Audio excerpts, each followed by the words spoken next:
Greetings, I'm Elijah Euresti, and I'll be doing my midterm presentation for the history of jazz on Harry Connick Jr.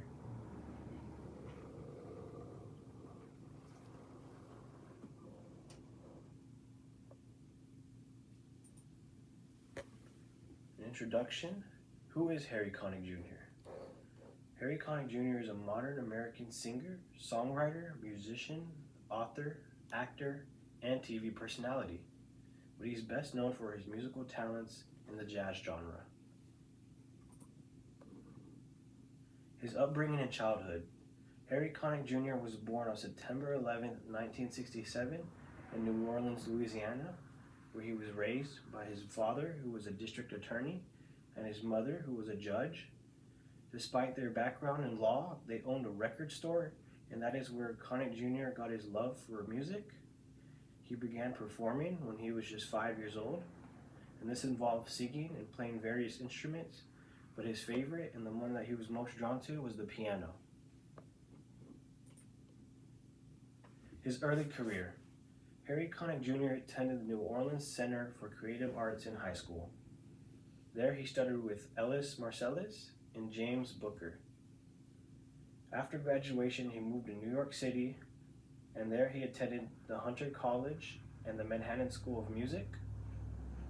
In 1987, he signed with Columbia Records, and shortly after, he released his first self-titled album. In this section, we'll be looking at Harry Connick Jr.'s career and discography in the 1990s era. He started out co-producing the soundtrack for Rob Reiner's film, When Harry Met Sally, in 1989. Prominent songs from that soundtrack that he was on included But Not For Me and I Could Write a Book. In 1990, he released two albums, We Are in Love and Lofty's Roach Souffle, followed by jazz albums including Blue Light, Red Light in 1991, 25 in 1992, She in 1994, and Come By Me in 1999. In the 90s, Connick Jr. combined classic styles with unique songwritings, his New Orleans roots, and big band orchestration techniques. Thus, he was pioneering his way to make himself an icon in not only jazz, but in the pop culture scene. In this section, we'll be looking at the career and discography of Harry Connick Jr. in the 2000s era. This included albums such as Songs I Heard in 2001, Only You in 2004, Your Songs in 2009. Now, despite having less work, the 2000s, Connick Jr.'s style on jazz became more personal and emotional. This was emphasized by mature orchestration, deeper storytelling, and a genre blending of jazz and pop. Thus, the decade showcased him not just as a performer and swing revivalist, but as ambassador of New Orleans and American musical culture.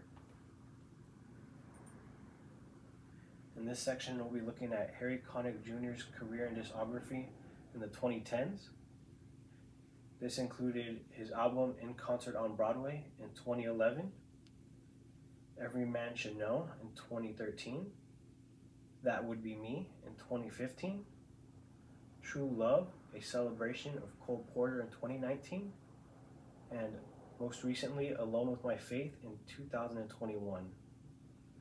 The 2010s saw Connick Jr. continue to combine classic jazz sensibilities by experimenting more with personal themes, cutting-edge production, and a deep reverence for American musical traditions.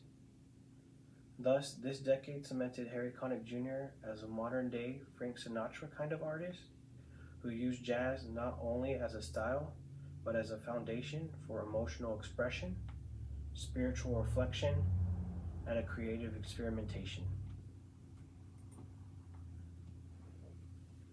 In this section, we'll be looking at some of his career achievements and accolades.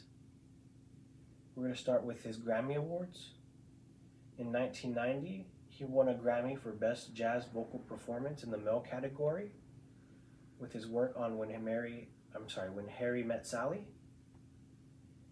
He won another Grammy in 1991, also for Best Jazz Vocal Performance in the male category for his album We Are in Love.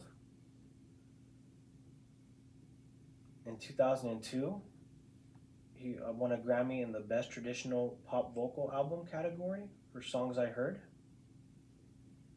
And not including those, he was also nominated 13 other times in a span from 1991 and 2022.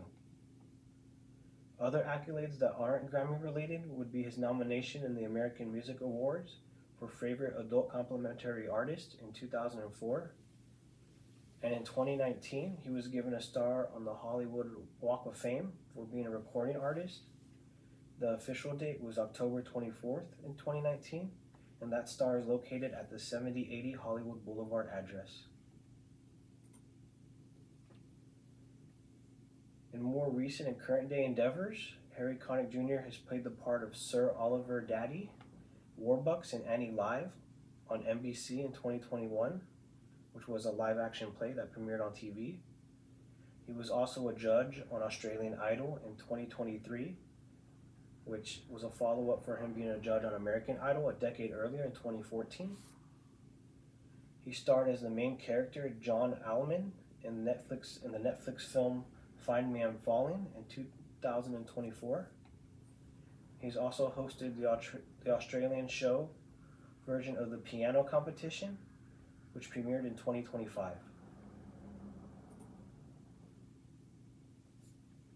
Harry Connick's cultural impact. He modernized the genre. He did this by blending jazz with pop music. This made jazz more mainstream, and that spread the genre to a wider audience. And this inspired a new generation of jazz artists, and he was critically acclaimed by both older and newer fans alike. My personal connection to Harry Connick Jr. is I actually got to see him live back in 2017 at the SHRM conference in New Orleans. My mom had a work conference with the organization, and I was invited to go. That concert was my first real introduction to jazz, and ever since then I've been a fan of Harry Connick Jr. and jazz